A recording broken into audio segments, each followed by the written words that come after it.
Good morning, Level Collector Grind here. And guys, I have some tune-up experience I want to talk to you about today.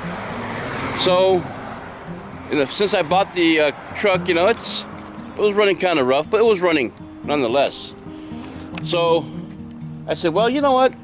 A week later, next payday, I'll get some money and we'll do a tune-up on it. All right.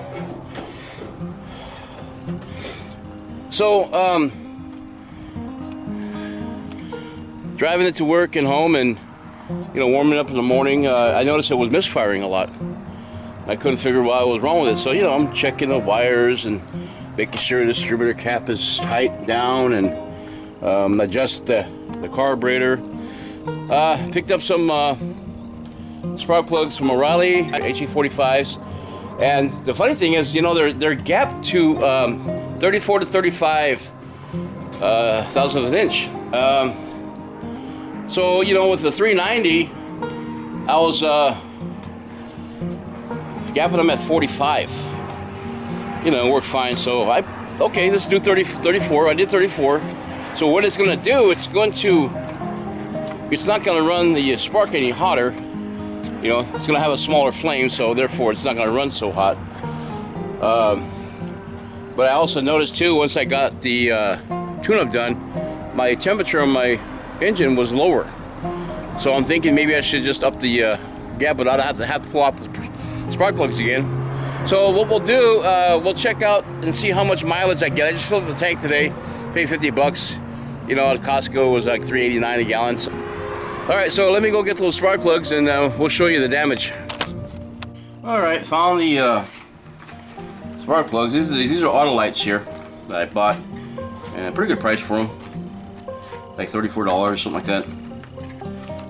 And I get a military discount. So let me tell you a story about these spark plugs. So I figured, well, for the amount of money I paid for this truck, you'd think to have a tune-up. Thank God that was an oil change. But I want you to look at this. This is pretty. Look at the rust on here. And I have no idea what even the brand is on this plug here. I'll show you some other ones.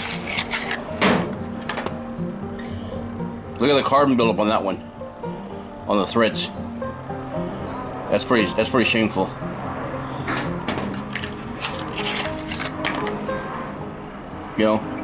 This looks like natural wear. I mean, it looks like, but if you look at the gap on this one, it looks like a 35 on it.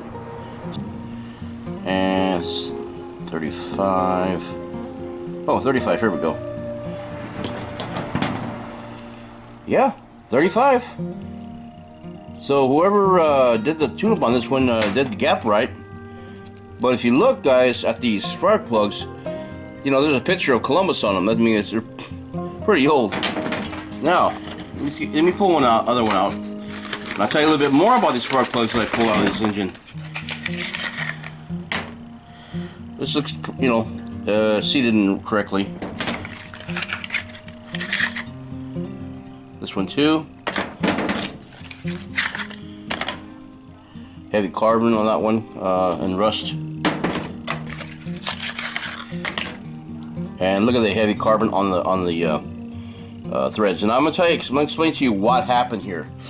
All right, guys. So taking out the spark plugs, some of them came out finger tight.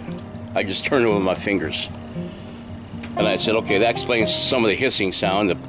The compression, lots of compression, and the others were cockeyed. Looked like somebody just slammed them in there, and then they couldn't line them up correctly, so they just put them in crooked and then tighten it down, and that'll work. So that's what I found, about 2 or 3 of them like that, and I found 2 of them that were just finger tight. It was pretty shameful. So it tells me there was not been a tune-up or a spark plug change in years. It's almost like someone not brushing their teeth for 20 years. So naturally, what happened was there was a buildup of carbon on the outside of the spark plug, from the blow-by. I took out the distributor cap this morning, and I wanted to see if there was a point system in here, and lo and behold, there's a Petronic system in here. And so I took the Patronics, I unscrewed it a little bit, and then I reset the gap on it to about 30. So I put it on 30. I think that's what the recommended gap is. So 30. Now, the other problem. The flange at the back of the exhaust there, okay? 55-year-old bolts, and one of them stripped, so it was making a little chugging sound. So basically what I did was I had to go to O'Reilly's today, take the good one out, and I had to match it up with a little thread. Found out, guys, that on these exhaust flanges, okay, it's an 11/16 socket. Your thread is 7/16 by 20. Okay, so mark that down. 7/16 by 20. That's what you order. Anything else is not going to work. You can go to hardware store, you won't find it. So a little adjustment here and there. Change the spark plugs out. Check the Patronic. Now I haven't checked the timing yet. So for the 69 360, if you have an automatic transmission, the C6. Which what you're going to do is you're going to do it 10 degrees before top dead center. So 10 degrees before top dead center. If it's a 4-speed manual or manual transmission, you're going to use 6 degrees. Okay, according to the specs. So I think a lot of people make that mistake. Sometimes you find them as low as 2 degrees. What you're losing. You're robbing yourself a lot of power right there. So what you want to do basically is you want to get as much firing compressed before it reaches top dead center, and then once it fires and is burning completely, you get that horsepower that you want. So, and the torque that you need. So how to get the nuts? 7/16 by 20.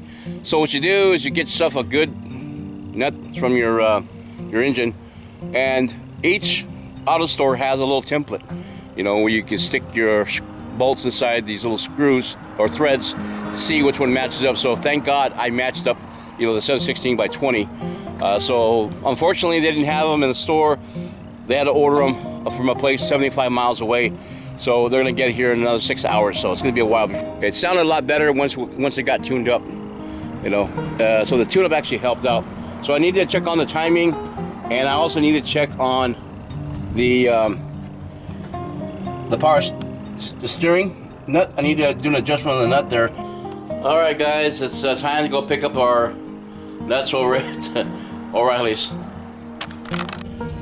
All right, guys, we're here at O'Reilly's. So we got the nuts and 7/16-20.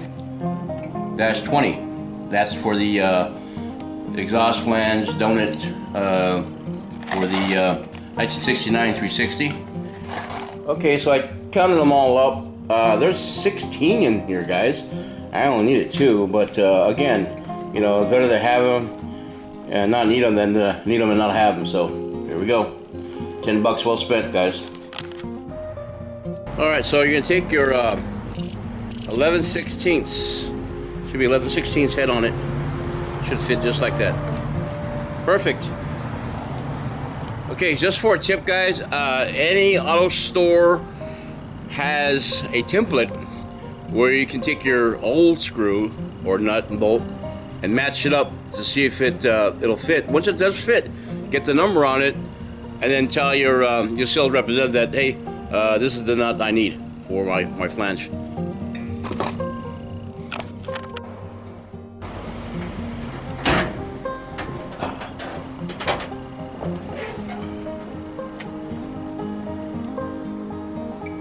Get some light in here. It's kind of overcast right now, cloudy.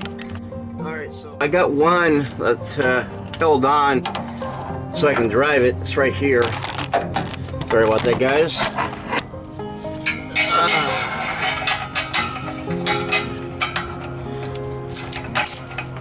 There we go. So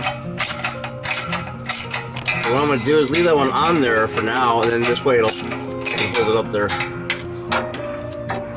All right, I need a bolt and a washer. I'm gonna have to remove this other bolt then. It's just not cooperating here, guys. All right.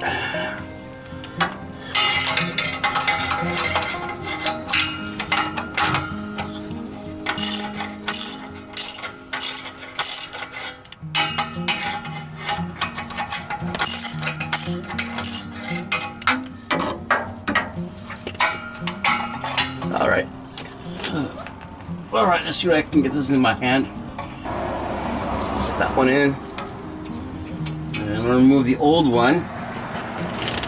Replace it with a new one.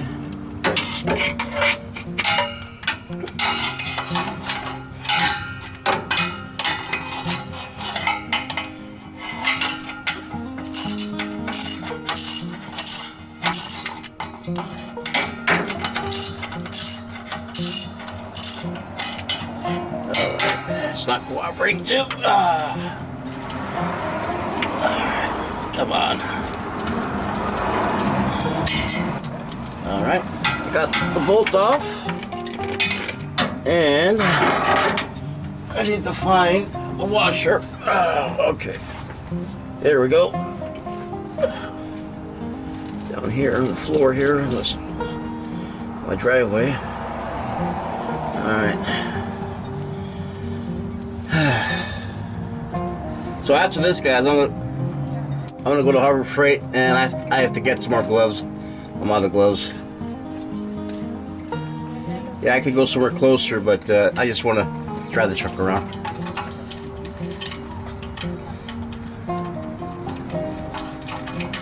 All right, in like Flynn.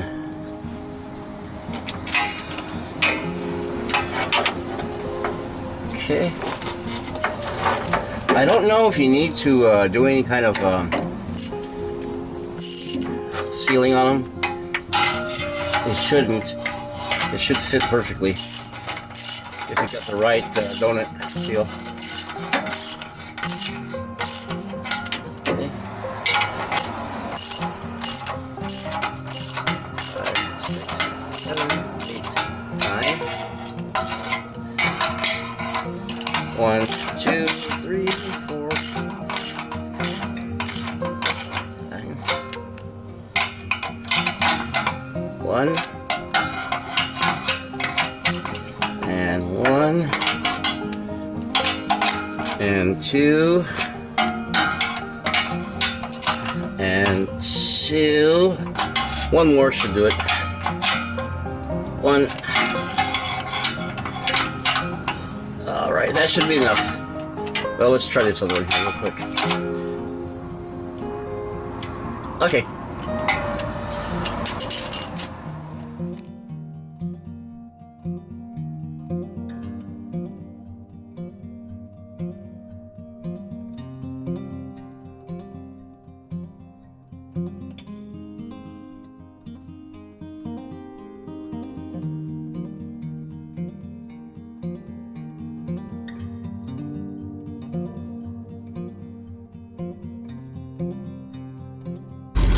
Guys, I stand corrected. They charged me $458 for this. I guess they were doing some kind of a markdown while I was there.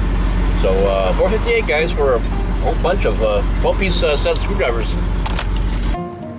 All right, so I got the carburetor tuned with the new screwdrivers and warmed up. So that was one of my reasons why I went to Harbor Freight, was to get it running and warmed up, and then you know, I was able to adjust the carburetor with the transmission and gear. So the transmission and gear is supposed to be 550, and with a neutral it's supposed to be 650. All right, let's see if I can get this. There we go. Beautiful. Got that 360 showing in the front there. All right, guys, I want to thank you for joining me today. Double clutch or grind. Signing off for today. I'm tired. It's time to go in and rest up, clean up, rest up. Either or, whichever. Maybe get something to eat. Who knows? I'm not too hungry right now, but we'll see you next time. Bye for now. Take care.